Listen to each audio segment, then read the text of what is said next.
Lorenzen. Can I get a roll call, please? Mr. Guzman. Here. Mrs. Atkinson. Here. Mrs. Beltran. Here. Mr. Paz. Here. Mr. Keller. Here. We can stand for the flag salute.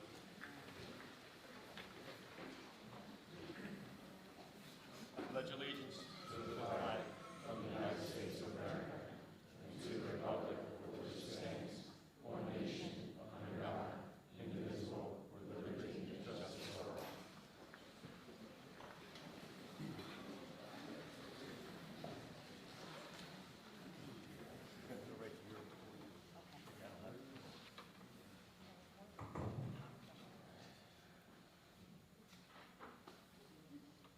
Good evening, everyone, and welcome. I hope you had a wonderful holiday and enjoyed a restful spring break. Feels like it was a lifetime ago. Here we go again. Just as a reminder, I'm talking about snow. Our district calendar now reflects that our last day of school, along with all of our graduation ceremonies, will take place on Tuesday, June 23rd. That is because of the weather. I don't foresee any snow in the forecast, so I think we're good.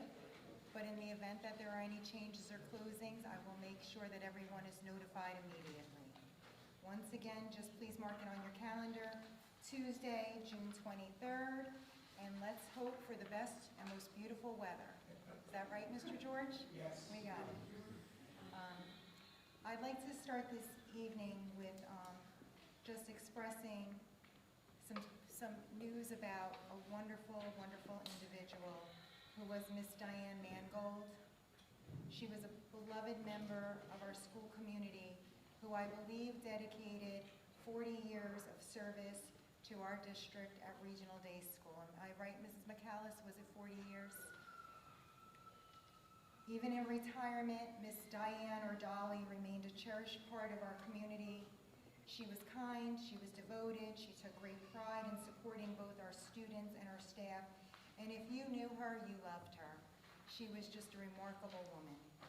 So I'm going to ask that you please keep Miss Mangold's family in your thoughts and in your prayers.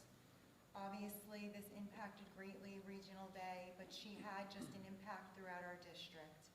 So at this time, I'm just going to ask you if you would kindly take a moment of silence in honor of Miss Mangold, whose legacy and care of students and kindness has left such a caring and lasting impact on our school community.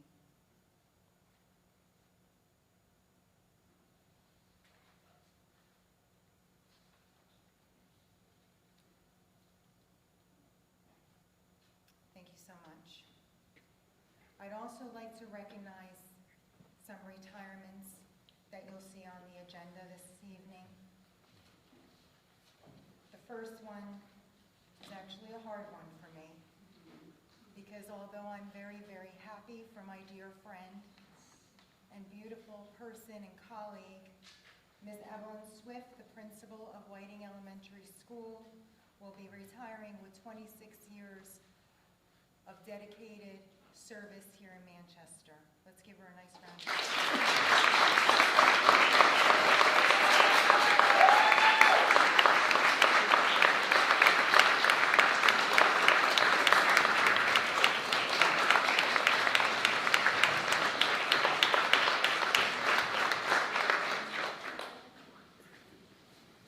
Ms. Swift and I started our career here, and they paralleled in this building, the middle school. So all the best, my friend, all the best. Next one is not easy either. I tested Mr. Poss on this one because I wanted to know if he knew how many years Miss Barbara Doyle has been a beloved staff member here at Always Whiting School. Anybody know? Don't say it. 43.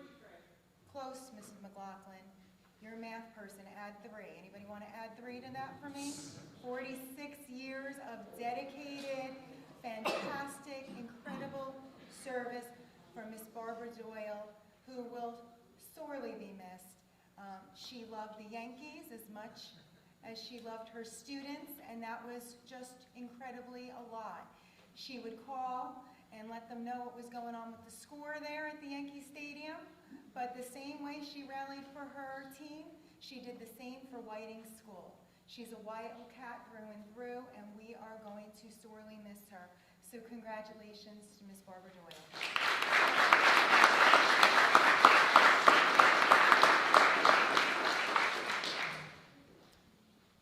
And so this next young lady, my dear friend, and I hired her when I was honored to be the principal of Ridgeway School. 20 years of service. If you're a teacher, you know how valuable your paraprofessionals are. Am I right? They are instructional coaches. They're there with us. And I am just going to send a lot of love and all the best wishes to Miss Elizabeth Hackett. Congratulations.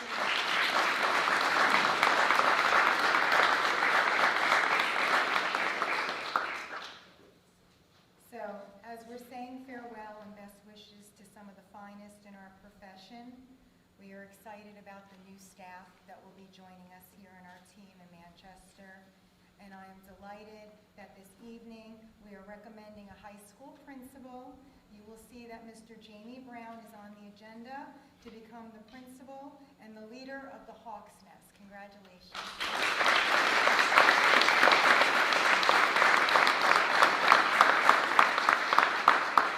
I also want to ask that you please put some important things on your calendar. This weekend, we are going to have showings on Friday, Saturday, and Sunday. Our magical production of Frozen from our middle school students, and we're looking forward to that. We actually saw them practicing today, Mr. Giaconia, at the high school, and it looked fantastic. So if you have something that you'd like to see that's very special, it'll be Friday, Saturday, and Sunday. I think one of those nights is a sing-along, am I right? Or maybe the afternoon on Saturday? 2 p.m. 2 p.m.? 2 p.m. performances. Okay. So if you have young ones and you're looking for something fun to do, that would be the show to go and see. Also, one of the best nights of the year, on Thursday, May 21st, we are going to have our district art show at the high school. That starts at 5 o'clock. Please mark that on your calendar. And then, guess who's turning 50? And it's not me. Although I wish. Our high school will be turning 50.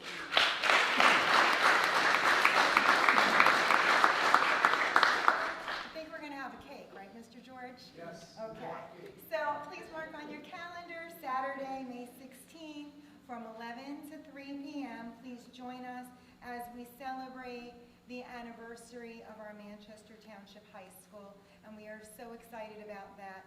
The committee has created so many wonderful things. Our opening ceremony will be at 11 o'clock. We will have a proclamation, but we have also tours going on, memorabilia. I think there is rumor that Mr. McKinnon will be there, am I right? Not giving driving lessons, but he will be there, and it's just going to be a wonderful time celebrating the history of the high school and just seeing how it is transformed.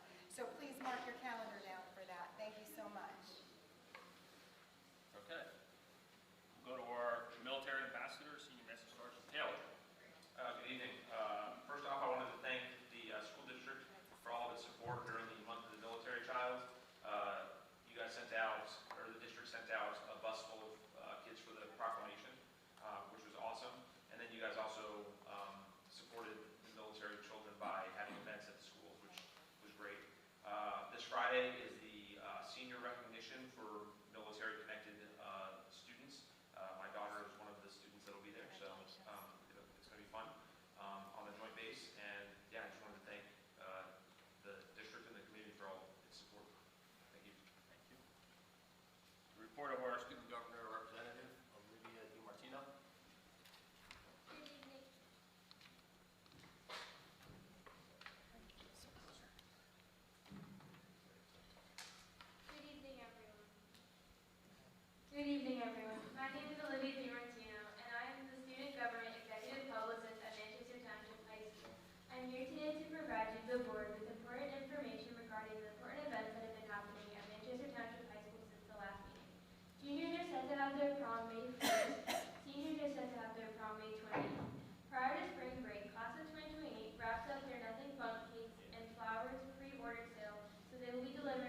by example and takes the time to listen, support, and encourage her peers. Furthermore, her positive attitude helps create a welcoming environment within the building where mentees feel valued. It is the kindness and devotion that Victoria is a standout member of the organization, one who inspires others to make their own worthwhile contributions to the school community, and that is really awesome, so congratulations.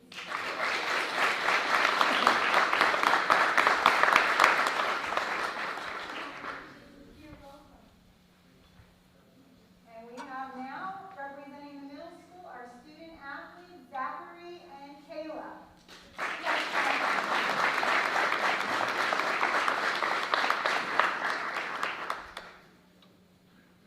Congratulations. We are extremely proud to have Zachary and Kayla represent the middle school as our student athletes for the month of April. Zach and Kayla are both great representations of what it means to be student athletes. They are 8th grade leaders on our track and field. You hear that, Mr. Griff? Got it. Wrestling team and track and field cross country teams respectively, and serve as excellent examples to our younger student athletes, and that is tremendous. So congratulations.